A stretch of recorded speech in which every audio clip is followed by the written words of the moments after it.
Today I'm going to be reading a book called Islandborn, and it is by Junot Diaz and illustrated by Leo Espinosa.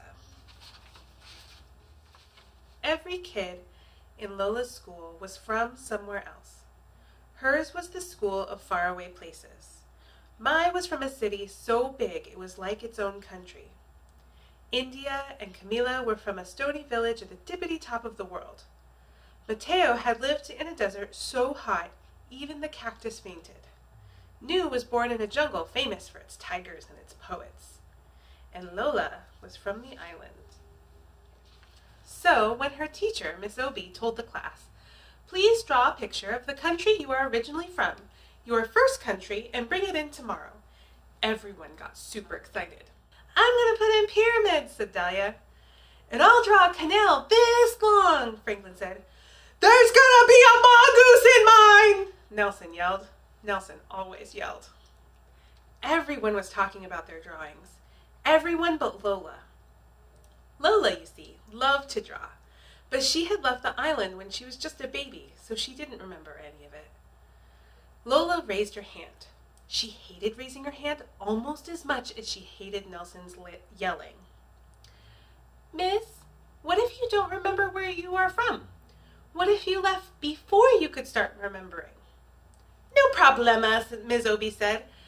"Are there people around you who do remember?" "Like my whole neighborhood," Lola said, "and they're always talking about the island."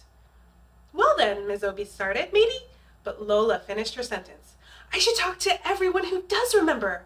I should draw from their memories." "That's a very good plan, Lola," Ms. Obi said with a smile.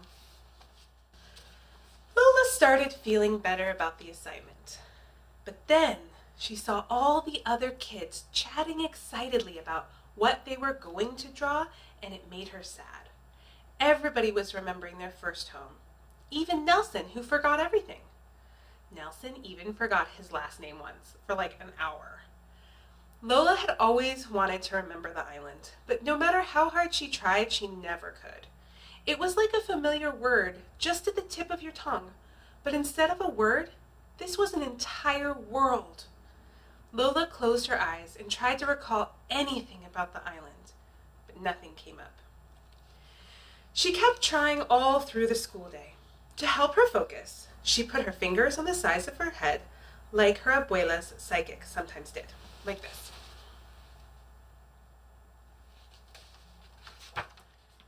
"Are you okay?" her cousin Leticia asked as they walked home from school together. "I have to draw a picture of the island," Lola explained, "but I was just a baby when we left.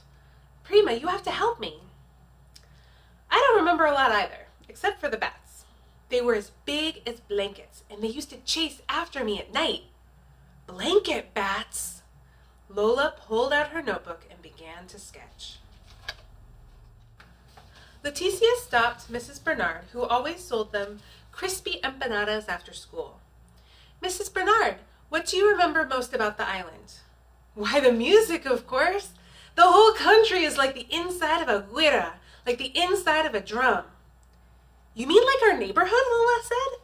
The neighborhood had so much music, it was like a radio with the dial broken off. "On the island, there's even more music. There's more music than air, and everyone is always dancing. Even in their sleep, people dance." "Sleep dancing," Lola sketched. Leticia led Lola into the barber shop that her brother Jonathan owned. "Lola has to do an assignment about the island. She needs to know what you remember most about it." "Wepa," said Jonathan, laughing. "The agua de coco. How wonderful it tastes when you drink it straight from the coconut." Mr. Rodriguez sat up in the chair. "And the mangoes that are the size of your head and so sweet." "They make you want to cry," Lola said. She loved mangoes. "That's it exactly." "How much color there is," said the woman waiting with her son. "Colorful cars, colorful houses, flowers everywhere. Even the people are like a rainbow, every shade ever made." "Like us in here," Lola said. "Even more color," the woman said. Agua, mango heads, rainbow people. Lola was trying to keep up. "The island sounds so beautiful. Why did we even leave?" "Well, "It isn't all beautiful," the woman's son said. "The heat is on you like 5 bullies." The oldest barber muttered, "And other things." "Other things like what?" Lola wanted to ask, but the oldest barber had already turned away. In the lobby of their building, the cousins ran into Mr. Muir, the superintendent. Leticia called out, "Hey, Mr. Muir, can you tell us what you remember most about the island?"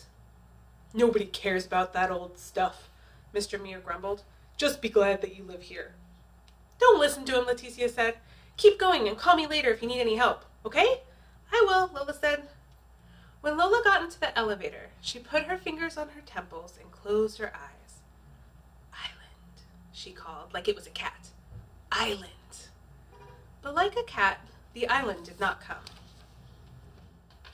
At home, Lola found her Abuela at the kitchen table trying to finish a puzzle. Abuela loved puzzles. "Abuela, I'm supposed to draw a picture of the island for school, but I don't remember it. Why don't I remember it?" "Hija, you were just a baby when you left." "But the other kids remember." "Just because you don't remember a place doesn't mean it's not in you." "Will you tell me what you remember most?" Lola asked. "Of course. What I remember most is the beaches. Hija, our beaches are poetry. You know when you hear your favorite poem? That is how it is to be on our beaches. Fish jump from the waves into your lap, and at sunset, sometimes the dolphins will come out of the water to bow goodnight. And up north, where I'm from, there are even whales in the surf." "Beach poetry, dolphins, surfing, whales!" Lola sketched as fast as she could. Lola's mother stuck her head in from the kitchen. "Hija, what I remember most is the hurricane that hit the island right after you were born. Like the biggest, baddest wolf of all, it huffed and puffed and blew thousands of houses into the sky." "Where were we?" Lola asked, her eyes wide. "We were hiding under the bed is where we were," Abuela said. "That's right," her mother said. "And you know what? You never cried once. You were such a brave little girl." "I wish I could remember that," Lola sighed. "Well, it happened," her mother said. "You might not remember the island, but it remembers you." "You should really talk to Mr. Muir," Abuela suggested. "He knows more about the island than almost anybody." "We tried asking him," Lola said, "but he didn't want to help." "Mr. Muir can be a little grouchy sometimes. Let me talk to Mrs. Muir. I bet you we can get him to help." Abuela called downstairs and shouted at Mrs. Muir, who then shouted at Mr. Muir. The old people were always shouting at each other. That's how they talked. Maybe Nelson was an old person in training. "Go on down," Abuela said. "Mr. Muir said he would try to help." Lola was a little nervous, but that didn't stop her from knocking on the super's door. Mrs. Muir let her in. "Look how big you've gotten, Lola. Mr. Muir is in his workshop. Go right on in." Mr. Muir looked up from the contraption he was fixing. "Your grandma says you've been interviewing people about the island." Lola nodded nervously. "Yes, sir. It's for a class assignment." "What have they told you?" She flipped through her sketches. "Bat blankets, more music than air, fruit that makes you cry, beach poems, and a hurricane like a wolf." "I see," Mr. Muir said. "So no one told you about the monster?" Lola's eyes got wide. She shook her head no. "Even those who know don't always want to talk about him." Mr. Muir turned toward the old, worn map he had of the island. "Our island has always been a beautiful place. It was when I was your age, and it is today. But even the most beautiful places can attract a monster. A long time ago, long before you were born, that's exactly what happened. A monster fell upon our poor island." For once, Lola's pencil didn't move. "It was the most dreadful monster anyone had ever seen. The whole island was terrified, and no one could defeat it. It was just too strong. For 30 years, the monster did as it pleased. It could destroy an entire town with a single word and make a whole family disappear simply by looking at it.